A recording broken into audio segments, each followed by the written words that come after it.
श्री स्वामी समर्थ. मन बोलतेच्या सिरीजमध्ये आजच्या पहिल्या भागात सर्वांचं मनपूर्वक स्वागत. आजचा भाग आहे, लोक तुम्हाला दुर्लक्षित का करतात? कधी लक्षात आले का, काही लोक अचानकच आपल्याकडे दुर्लक्ष करायला लागतात. कालपर्यंत रोज बोलायचे, मेसेज करायचे आणि आज अचानक शांत. काय बरं झालं असेल? आपण काही चुकीचं केले का? आज आपण मनोविज्ञानाच्या भाषेत समजून घेणार आहोत, लोक दुर्लक्ष का करतात. सर्वप्रथम मनोविज्ञान सांगतं, दुर्लक्ष म्हणजे संबंध संपला नाही, तर काहीतरी बदलले. कधी कधी लोक आपल्याकडे दुर्लक्ष करतात कारण त्यांचं लक्ष दुसरीकडे गेलेलं असतं. म्हणजेच काम, अभ्यास, नवीन ओळखी वगैरे वगैरे. त्यामुळे मी महत्त्वाचा नाही असं समजू नका. दुसरं कारण आहे, आपण खूपच सहज उपलब्ध होतो. जो माणूस नेहमी उपलब्ध असतो त्याचं महत्त्व लोक कमी समजू लागतात. थोडंसं अंतर ठेवा, स्वतःला वेळ द्या. कारण ज्यांच्याशिवाय आपण जगू शकतो त्यांनाच आपण खऱ्या अर्थाने मिळवतो.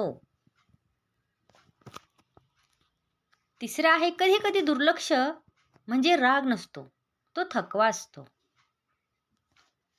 त्यांचं मन, मेंदू, भावना थकलेल्या असतात. अशा वेळी समोरच्याला वेळ देणं, समजून घेणं आणि शांतपणे थांबणं हेच योग्य आहे. कारण समजून घेणं हेच आपल्या आपलेपणाचं सर्वोच्च रूप आहे.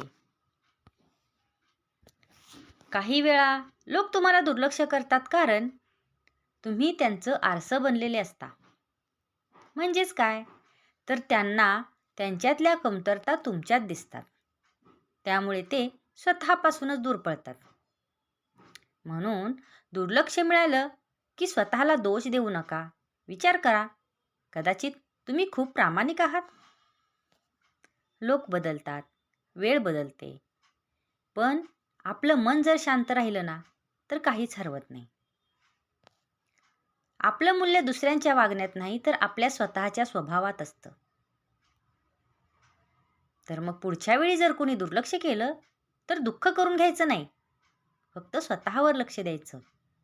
कारण स्वतःला ओळखणं हेच सर्वात मोठं प्रेम आहे, स्वतःचं स्वतःवरचं प्रेम. हा भाग तुम्हाला कसा वाटला हे कमेंट करून नक्की सांगा. आणि अधिक माहिती जाणून घेण्यासाठी आजच आपल्या ब्रह्मांड नाईक चॅनलला सबस्क्राईब करा आणि ही माहिती जास्तीत जास्त लोकांपर्यंत पोहोचवा. धन्यवाद. श्री स्वामी समर्थ.